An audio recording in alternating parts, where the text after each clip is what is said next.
Hello there, 8th graders. This is our last set of notes in our ancient period unit, and this is on 1.7, the development of ancient Afro-Eurasian societies.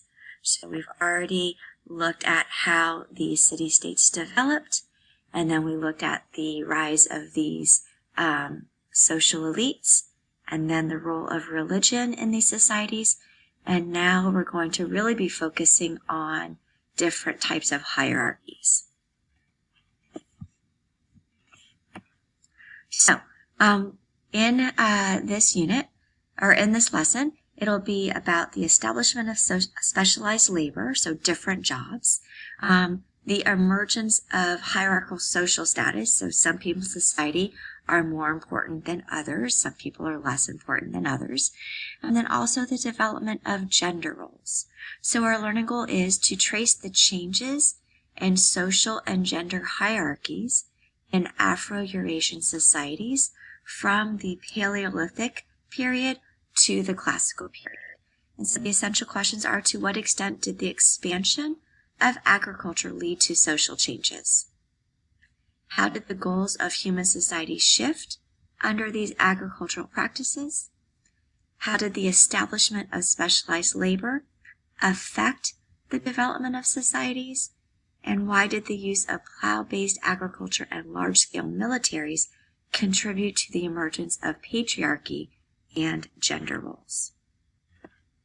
So for 1.7a, which is about the establishment of specialized labor, we want to know, why did economic or labor specialization develop? What made that happen? So dependable food surpluses due to intensive agricultural practices in river valley civilizations in the Andes, starting with that Chavin civilization, and in Mexico with the Olmecs, that meant that not everybody had to work in farming. So we don't need everybody to be a farmer because we can grow more food than we possibly need. So specialized workers emerged in these societies, such as artisans, which are craftsmen, merchants, and scribes. Scribes are people who are writing down laws. They are writing down taxes, recording taxes.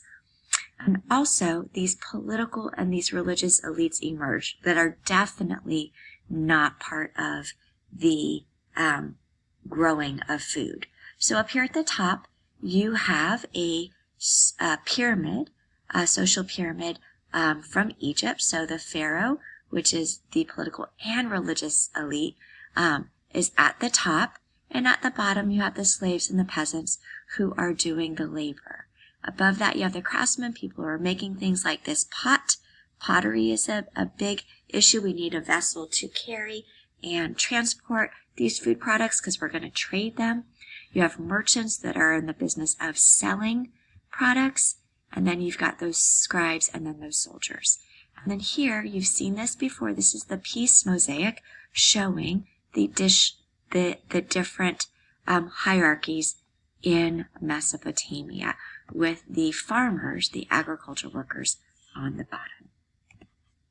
So the development of long-distance trade also promoted economic specialization. So when they could make improvements in transportation, such as animal-drawn vehicles with a wheel and sailing boats for rivers and for coastal waters, that supported the expansion of these civilizations' markets, who their customers were, because now I can sell my products to more people further away, and then also supported the trade between markets. Trade created economic and cultural connections between river valley civilizations of Egypt, Mesopotamia, and the Indus River Valley. So you see in this map below evidence of trade routes between and among those three river valleys. Here, this is an Egyptian artifact, but it has cultural connections to Mesopotamia, showing that their culture also was shared. Pastoralists still exist in the ancient world, and they had very little economic specialization and social differentiation. They are not growing food, so they need everybody to be working at things with their small family group. So for pastoralists, they differentiated based on gender, not based on labor. So they developed a patriarchal society. Patriarchal means male-controlled, male-dominated. So men controlled the animal herding, securing the community, and warfare. So they are going to protect the group.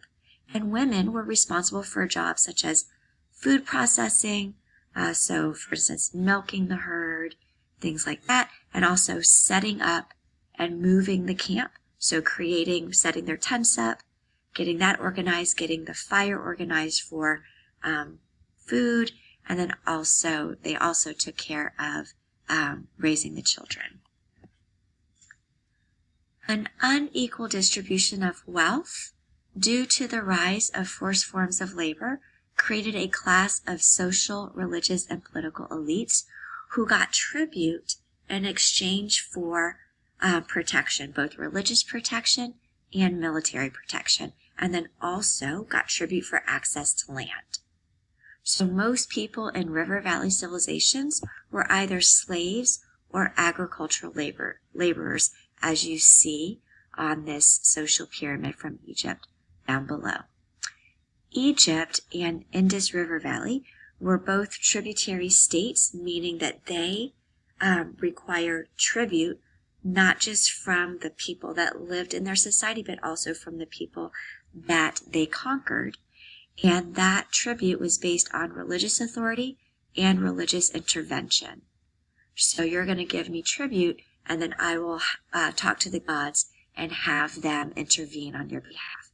So the pharaoh was viewed as a god on earth, and the Indus River Valley priests had the highest social authority. So they were definitely communicating, or were believed to communicate between the gods and the people, and could intervene and persuade the gods to do the people's will for tribute. In Mesopotamia and Shang China, the authority was not based on religion. The authority was based on warrior elites and kings that could protect their citizens from outside invaders. So it was more based on military power, or the power to defend or protect their citizens. Legal codes also reinforced social hierarchies. This is why that writing was so important. So in Mesopotamia and in Egypt, there were different fines and punishments for crimes based on the social status of the victim or the perpetrator. So if you were a free person, then there was a different fine or punishment versus if you were a slave. Or if you were a male, there was a different fine or punishment than if you were a female. So you see down below, I gave you some excerpts from the Code of Hammurabi showing differences between men and women when it came to inheritance. Here, men, when it came to if you are a free man or if you are not a free man, and your punishment. Religious beliefs and practices also reinforced those social hierarchies. So the authority of warrior kings of Mesopotamia and China were based on the gods granting favors to their ancestors. So that mandate of heaven that you learned about in 1.6 is a great example of that. So the kings of China and Zhou China were doing heaven, or the god heaven's bidding on earth. So lastly, we're going to talk about gender roles. So sedentary agricultural civilizations meant the use of plow-based farming and large-scale militaries. So when you have sedentary agriculture, that means that we're using the plow, like in this Egyptian image, but also we need large-scale militaries to protect our farming from outside invaders. So that led to the development of patriarchal societies in which men had more social, economic, and political power than women. Because men controlled the tools of agriculture, those tools are heavy, and so men are controlling them. And then also men are controlling defense, protecting everybody. So the work of women was vital, but because they were not directly in control of protection or of those heavy tools, their status decreased to that of men. Religious beliefs and practices and legal codes and laws supported this patriarchal social and political authority and inheritance through male descendants. So they have a patriarchal society, and then in their society, they create religious beliefs, they create religious practices, they create laws that reinforce the dominance of males over women in their society. So, for instance, women were limited or forbidden from owning property. Therefore, they had nothing to pass on to their children. And then also, they were forbidden from having influence in marriage or in public life. So first of all, if you notice in this war mosaic from Mesopotamia, they're all males. So this is a male-dominated society. There are males that are the warriors. Here, this is a male who is, again, controlling the tools of agriculture. Here is Hammurabi's Code, and this is about the power, the gender status with divorce. And then also, this is a guide from ancient Egypt that also refers to gender roles and male dominance when it comes to marriage. That's all of your notes. We're going to be using this information in our next class, and definitely your performance task is all going to be about these social hierarchies.